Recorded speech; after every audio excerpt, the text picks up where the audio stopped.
ঝুম ঝুম ঝুমকা দোলায় রূপসী নদীর পারে কোন সাঁওতালি মেয়ে যায় তার অঙ্গে অঙ্গে শোভা তার রূপ মনোলোভা হরিণী চাহনিতে সে জাদু করে যায়।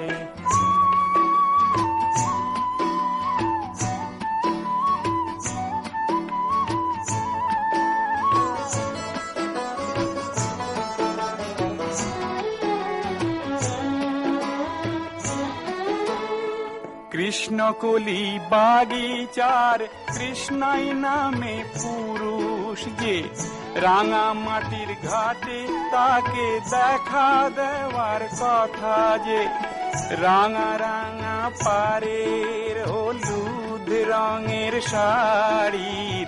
আঁচল কামড়ে সে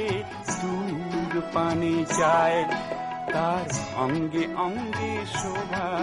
তার রূপ মনোলোভা হরিণী চাহনিতে সে জাদু করে যায়।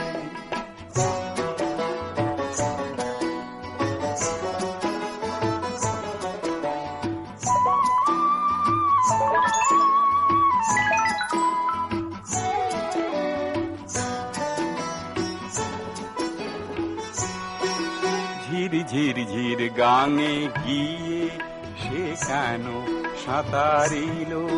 ঝির ঝির ঝির গাঙে গিয়ে সে কেন সাঁতারিল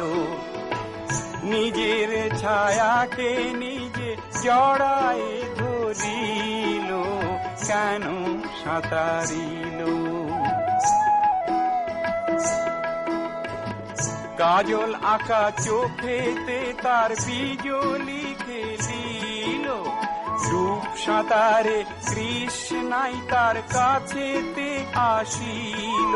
সে কেমনে সাঁতারে সে লাজে দেখি মরে সলাজ হাসিতে জলে অঙ্গ লুকায় ও কৃষ্ণ কলির কৃষ্ণাই তার মনের সোহাগ জানায় ঝিলমিল ঝিলমিল জলে তাকে দুহাতে জড়ায় তার অঙ্গে অঙ্গে শোভা তার রূপ মনোলোভা হরিণী চাহনিতে সে জাদু করে যায় রুম ঝুম নুপুর বাজায় ঝুম ঝুম ঝুম ঝুমকা দোলায় রূপসী নদীর পারে কোন সাঁওতালি মেয়ে যায়।